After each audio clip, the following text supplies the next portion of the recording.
Hi అండి, welcome back to my channel Parveen tailoring and blogs. నేను మీ పర్వీన్ని. ముందు వీడియోలో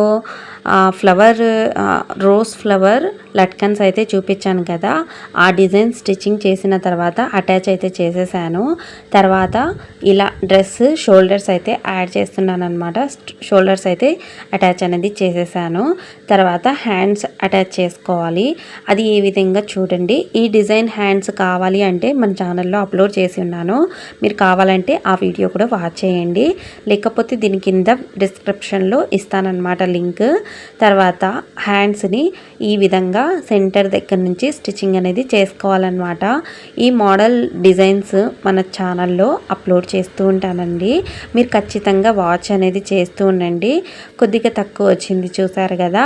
అలా తక్కువ వచ్చినా పర్లేదండి, ఎందుకంటే డ్రెస్కి నేను 2 ఇంచెస్ అయితే వదులుతానమాట. బట్ చాలామంది 1 ఇంచ్ వదులుతారు. 1 ఇంచ్ వదిలితే చాలా వరకు క్లాత్ అనేది సరిపోదన్నమాట. మనము లావుగా ఎక్కినప్పుడు క్లాత్ అనేది తీసుకోవడానికి చాలా యూస్ఫుల్గా అవుతుందన్నమాట. అందుకే నేను బ్లౌజెస్కి కూడా 2 ఇంచెస్ పెడతాను. అలాగే డ్రెస్సెస్కి కూడా 2 ఇంచెస్ పెడతానమాట. నాకు అలవాటు అయిపోయిందండి అలా క్లాత్ పెట్టి. ఈ కాలంలో ఎలా కుడుతున్నారంటే జస్ట్ 1 ఇంచ్ అలా పెడుతున్నారనమాట, క్లాత్ లోపల గుచ్చుకోకుండా ఉండాలి అనేసి.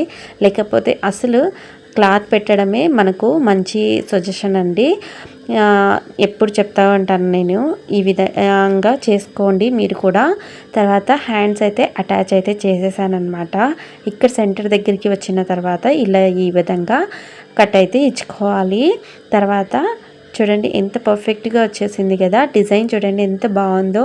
ఈ డిజైన్ వీడియో కూడా మన ఛానల్లో అప్లోడ్ చేస్తున్నాను. తర్వాత సెకండ్ హ్యాండ్ కూడా స్టిచ్చింగ్ చేసేసానమాట. తర్వాత ఉల్టా సైడ్ వేసుకొని మనకు ఎంతవరకు స్టిచ్చింగ్ నేను పెట్టానో అంతవరకు పెట్టుకొని స్టిచ్చెస్ అనేది చేసేసుకోవాలన్నమాట. ఇలా సర్ది పెట్టుకోవాలండి నీట్గా. షోల్డర్ దగ్గర నుంచి నీట్గా పర్ఫెక్ట్గా స్టిచ్చింగ్ అయితే చేసుకోవాలన్నమాట. ఈ పాయింట్ దగ్గర నుంచి నాకు ఎంతవరకు వస్తుందో చూసుకుంటున్నా. టిక్ మార్క్స్ అయితే వేసుకున్నానండి. వేసుకున్న తర్వాత ఇలా స్టిచ్చింగ్ అనేది చేసుకోవాలన్నమాట. ఇక్కడ ఓపెన్స్ ఉన్నాయి కాబట్టి మనకు కొద్దిగా జరుపుకొని స్టిచ్చింగ్ అనేది చేసుకోవాలన్నమాట. క్లాత్ అయితే ఈ విధంగా స్టిచ్చింగ్ చేస్తున్నానండి.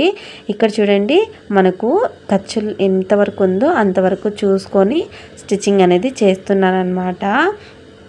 మీరు కూడా ఇలా నీట్గా స్టిచ్చింగ్ చేసుకోవాలి అంటే మన ఛానల్ని ఫాలో చేసేసి మంచిగా డిజైన్స్ అనేది చూడండి. ఓకే, ఈ విధంగా స్టిచ్చింగ్ అనేది చేసేసానండి. తర్వాత ఇక్కడ ఈ డాట్ దగ్గర నేను అంటే హిప్ బెల్ట్ దగ్గర నేను 1 ఇంచ్ పెడతానమాట. ఇక్కడి నుంచి మళ్ళీ రివర్స్ చేసి ఇక్కడ నుంచి మళ్ళీ సెకండ్ కుట్టు అనేది వేస్తానండి. ఇక్కడ నుంచి ఈ విధంగా స్టిచ్చింగ్ అనేది చేసుకోవాలి. నీట్గా ఉంటుందన్నమాట. చాలా అంటే చాలా నీట్ ఫినిషింగ్తో అయితే ఉంటుందండి.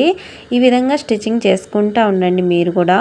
ఇంట్లో మీ పాత డ్రెస్సెస్ ఉన్నా లేకపోతే పాత శారీస్ ఉన్నా కాటన్ శారీస్లలో మీరు ట్రై చేస్తూ ఉండండి. ఒక్కసారి ట్రై చేస్తూ ఉంటే ఏం పర్లేదండి. ఒకసారి చెడిపోయితే ఇంకొకసారి సరి చేసుకోవచ్చు. మనకు ఎక్కడ రాంగ్ వచ్చింది అనేది అర్థమవుతుందన్నమాట. ప్రాక్టీస్ అనేది చాలా అవసరం అండి. ఒక తప్పు చేయని డాక్టర్ కూడా ఉండరన్నమాట. అదైతే సామెత కూడా చెప్తూ ఉంటారు కదా, ఒకరిని చంపి అయినా డాక్టర్ అవుతారంట. అలా మనము ఒకటి చెడిపోయినా కూడా మనము సరి చేసుకోవడానికి తర్వాత మనకు అడ్జస్ట్మెంట్ ఎక్కడ మనం రాంగ్ చేసాము అనేది మనకు మైండ్లో వస్తుంది అనమాట. చెడిపోయడం కూడా ఒక మంచికే అని అర్థం చేసుకోవాలన్నమాట. కుట్లు అయితే స్ట్రైట్గా స్టిచ్చింగ్ అయితే 3 స్టిచెస్ అయితే వేసేసానమాట. తర్వాత కింద ఉంది కదండి, కింద పట్టీలు అయితే స్టార్ట్ చేశానమాట. లైనింగ్ ఎక్కడ ఉందో ఎక్కడి నుంచి నేనైతే స్టిచ్చింగ్ చేస్తానన్నమాట. ఇలా ఫోల్డింగ్ చేసుకోవడం వల్ల లైనింగ్ అండ్ మెయిన్ క్లాత్ సరి సమానంగా వస్తాయన్నమాట. ఈ పట్టీలేనండి మెయిన్ డ్రెస్కి. అది హైలైట్ చేస్తేనే బాగుంటుంది డ్రెస్ అయితే. ఈ విధంగా నీట్గా స్ట్రైట్గా నేనైతే మనం కుట్లు వేసి ఉంటాం కదా అంతవరకు అయితే స్టిచ్చింగ్ చేసుకుంటూ ఈ విధంగా చేసుకున్న తర్వాత అటు సైడ్కి ఇటు సైడ్కి మనము పాయింట్ ఏర్పరచుకోవాలన్నమాట. ఇలా చూడండి నీట్గా ఇంతవరకు అయితే స్టిచ్చింగ్ చేశానన్నమాట. తర్వాత కొద్దిగా ఒక హాఫ్ ఇంచ్ పైకి అనేది పెట్టి తర్వాత ఇలా టర్న్ చేసుకోవాలి. టర్న్ చేసుకున్న తర్వాత నేను వీడియోలో చూపిస్తున్న విధంగానే స్టిచ్చింగ్ చేయండి. తర్వాత ఇలా నీట్గా మళ్ళీ ఇటు సైడ్కి తిప్పుకోవాలన్నమాట. ఇలా తిప్పుకున్న తర్వాత మళ్ళీ ఈ విధంగా స్టిచ్చింగ్ అనేది వేసుకుంటూ రావాలి. 1 ఇంచ్ వదులుతాం కాబట్టి హాఫ్ ఇంచ్ లోపలికి వెళ్తుంది, హాఫ్ ఇంచ్ పైన ఉంటుంది అనమాట. చాలా నీట్గా 1 ఇంచ్ అయితే కంపల్సరీగా ఉండాలి. 1 ఇంచ్ పెట్టుకోకపోతే మనకు ఆ క్లాత్ అనేది సరిపోదన్నమాట.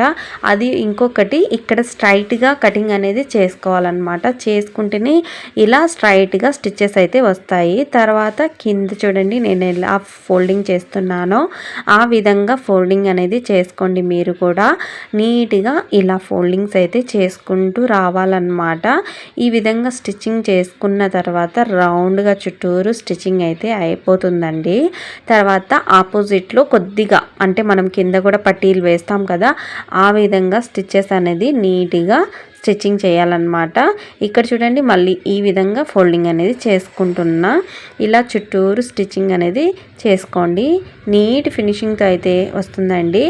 ఈ వీడియో చాలా వరకు మీకు అర్థమవుతుంది అనుకుంటున్నాను. ఒకవేళ మీకు అర్థం కాలేదు అంటే కూడా నాకు మెసేజ్ చేయండి, నేను మీకు ఎక్స్ప్లెయిన్ చేస్తాను. లేకపోతే నేను మరొక వీడియో కూడా తీస్తానన్నమాట. వీడియో నచ్చితే లైక్ చేయండి, షేర్ చేయండి.